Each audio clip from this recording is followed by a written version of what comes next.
I saw that the Trash Taste Reddit had seen, but because I wasn't really going to talk about it, because I was like, it's not really like a crazy big deal. Geeks Plus, yeah, I'm a external board member of Geeks Plus.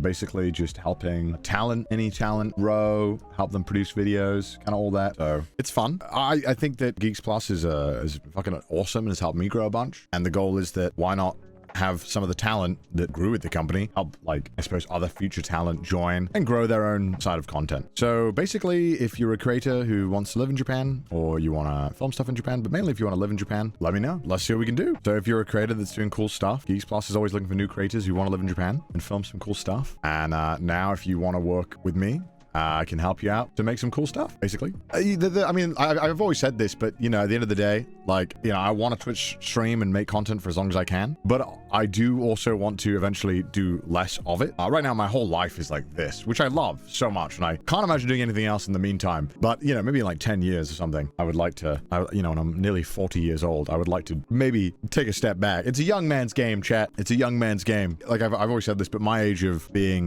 like, doing crazy shit will eventually have to slow down. There's only so many big RV trips, cyclothons I got in me until I'll just be like, I can't do this. I'm gonna play video games. Or Pete. Nah, Pete doesn't count. Pete's just started. That doesn't count. I've been doing this for too damn long, chat. I've been doing this for... I'm ancient. And Pete is timeless. Pete is also timeless too. Pete is a legend. He is a legend. But now, basically, you know, I've always wanted to help other creators. I've always wanted to be able to kind of help creators who are very talented, who maybe just aren't so exceptional at the management side or the production side. Because I feel like that's one of my strengths is producing videos and making stuff. Sometimes I have ideas that I'm like, not ideas, sometimes I'm producing stuff and I'm like, man, if this person did it, I think it would be better than if I did it. But at the same time, it is what it is. There's a lot to talent and management and stuff like that that's very difficult, and people don't talk about it because obviously it's kind of all behind closed doors and hush hush. So I think a lot of creators to end up taking very bad advice or get themselves into bad situations because they don't talk to anyone else who's had any experience. Which is why I always tell creators, like big or small, who I know or come across, I'm like, just ask me. Just be like, hey, is this a good price for this deal? Should I accept this deal? Is this good? Should I do this? And it's like, you need to ask other people around and not have any kind of, what's the word, shyness about it. And always invest in NFTs. Yes, exactly. Exactly. You know, being a creator is kind of a minefield because the moment you start becoming successful, everyone wants a piece and everyone wants to get involved. And sometimes you feel overwhelmed by it all and you're like, I need some help. Maybe that help is going to be more work than it's intended to be. You could like hire someone to help you out, but maybe they're